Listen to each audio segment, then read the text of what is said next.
So we're going to talk about the coordinate system.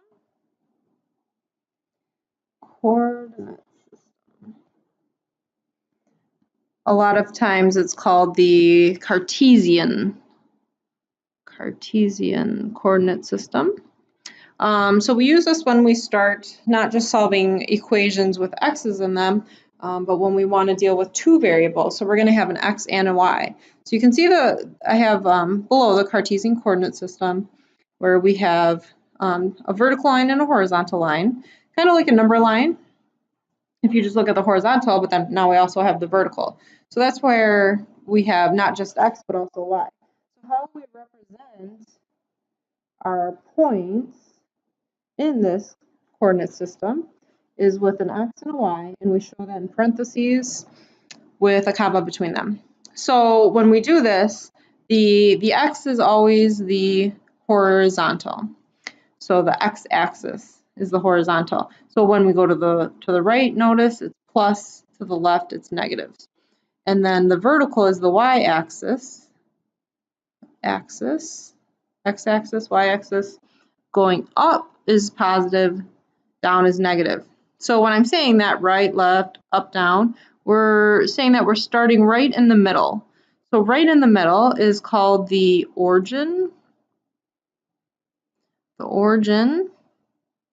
So that is the point 0, 0.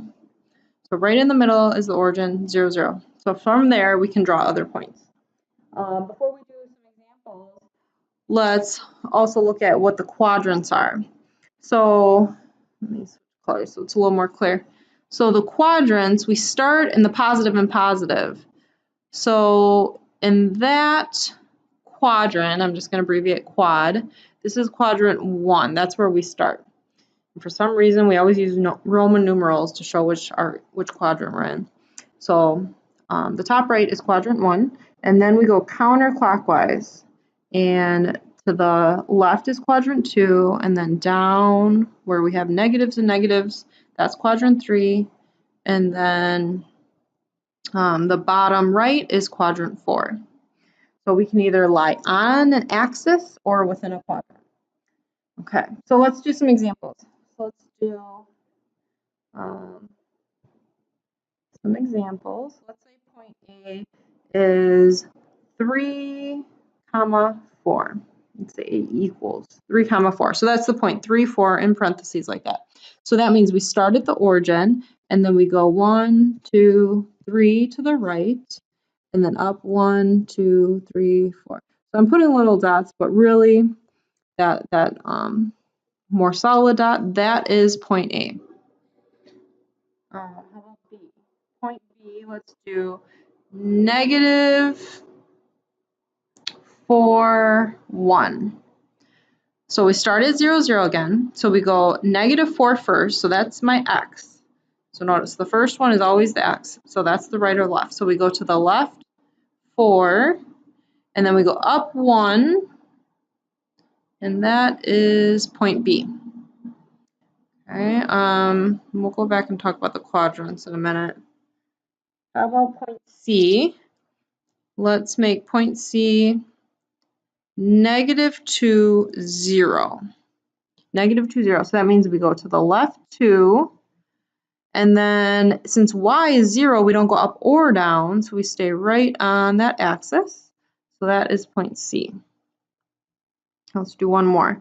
And then point D is going to be 0, -4. So 0, -4. So if the x value is 0, we don't go right or left.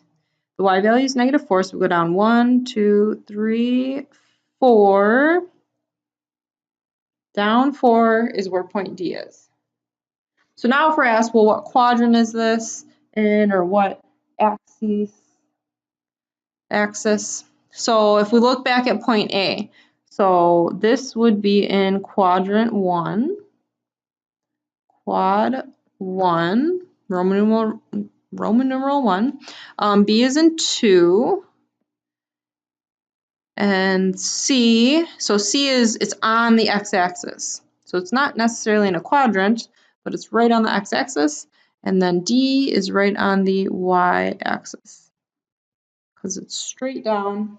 So if you're vertically, straight up or down, then we are on the y-axis. So that's a little introduction of how we plot points.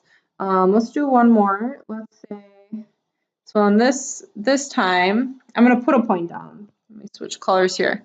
So how about, I'm going to point right here in purple is point E, and then let's do another one, F. Let's do one more. How about G? I'm going to put up kind of towards the top is point G. So now let's go off of this and find what point E, point F, and point G are. So point E, so if we look at where point E is, remember X is first, so it's the right or left. So in this case, we have to go left. 1, 2, 3, 4, 5. So since we went left 5, -5, and then we went down 2. So -2. So point E is -5, -2.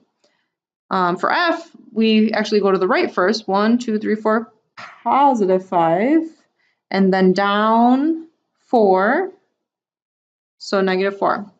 So X value is 5, Y value is -4, so to the right 5, down 4 is going to be 5, -4.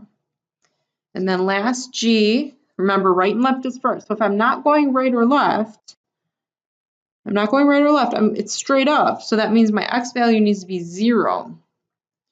And then I go up 5.